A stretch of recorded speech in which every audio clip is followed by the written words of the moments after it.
பால்மலர், பால் மனம் மாறாத இளம்பெண், 2 குழந்தைகளின் தாய். 2008ஆம் ஆண்டு கருணாநிதி பிறந்த நாளுக்கு ஆசி பெற அண்ணா அறிவாலயம் வருகிறார். வெளியே வந்ததும், வேலை முடிந்தது, இரவே ஊர் திரும்புறேன் என்று கணவரிடம் பேசுகிறார். ஆனால் மறுநாள் அவர் ஊர் திரும்பவில்லை. தேடி வந்த கணவர் படப்பை அருகே மணிமங்கலத்தில் ஒரு சாக்கு மூட்டையில் பால்மலரின் சடலம் கண்டெடுக்கப்படுவதை பார்க்கிறார்.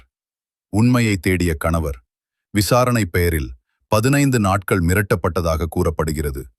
விசாரணையில் தெரிய வருகிறது, கடைசியாக நந்தனம் அருகே பால்மலரின் தொலைபேசி துண்டிக்கப்பட்டது.